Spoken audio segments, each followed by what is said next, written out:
ఇండస్ట్రీలో ప్రేమ కథలను అద్భుతంగా తెరకెక్కించే ఓ దర్శకుడు ఉన్నారు. ఆయన కెరీర్లో ఓ సినిమా ఎంత ప్రత్యేకమైనది. అయితే ఆ మూవీ కోసం మొదట ఓ స్టార్ హీరోనే సంప్రదించారట. కానీ డేట్స్ కుదరకపోవడంతో ఆయన ఆ ప్రాజెక్టును చేయలేకపోయాడు. దీంతో మరో హీరోకు అవకాశం దక్కింది. విడుదలైన తర్వాత ఆ సినిమా బ్లాక్ బస్టర్ గా నిలిచింది. ఇంతకీ ఆ మూవీ ఏది? ఏ హీరో మిస్ చేసుకున్నాడు? ఏ హీరో చేసి హిట్ కొట్టాడు? ఈ స్టోరీలో చూద్దాం. టాలీవుడ్ లో ప్రేమ కథలను తెరకెక్కించడంలో డైరెక్టర్ శేఖర్ కమ్ముల శైలి ప్రత్యేకంగా ఉంటుంది. ఆయన తెరకెక్కించిన సినిమాలో ఫిదా ఒకటి. ఈ సినిమాలోని డైలాగ్స్, పాటలు ప్రేక్షకులను ఎంతగా ఆకట్టుకున్నాయో చెప్పనక్కర్లేదు. ఇక ఇందులో మెగా హీరో వరుణ్ తేజ్, సాయి పల్లవి జంటగా నటించారు. వీరిద్దరి కెమిస్ట్రీ ఎంతగానో ఆకట్టుకుంది.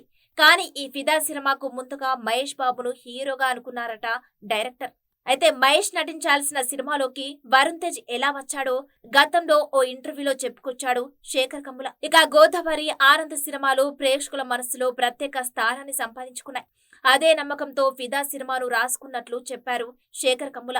ఇక ఈ సినిమా కథను ముందుగా మహేష్ బాబుకు వినిపించాడట. ఆయనకు స్టోరీ నచ్చిందని కొన్ని మార్పులు చెప్పారట. అన్ని ఓకే అనుకునే సమయానికి ఆయనకు డేట్స్ కుదరలేదట. ఒక నటుడి కాల్ షీట్స్ అతడి చేతిలో ఉండవు. మహేష్ అప్పటికే స్టార్ హీరో కావడంతో కొన్ని సినిమాలకు డేట్స్ ఇవ్వడంతో ఫిదా సినిమా సమయానికి ఆయనకు డేట్స్ అడ్జస్ట్ కాలేదని చెప్పుకొచ్చాడు. ఇక ఫిదా సినిమా చేయలేనని మహేష్ చెప్పారని గతంలో చెప్పుకొచ్చారు డైరెక్టర్ శేఖర్ కమ్ముల. మహేష్ బాబు, సాయి పల్లవి కాంబోలో రావాల్సిన ఈ ప్రాజెక్ట్ ఇలా మిస్ అయిందట.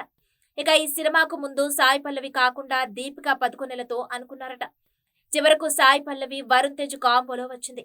ఇక వీరిద్దరి జోడీ ప్రేక్షకులను కట్టిపడేసింది. ఫిదా మూవీ ఎంత మందిని ఫిదా చేసిందో చెప్పనక్కర్లేదు.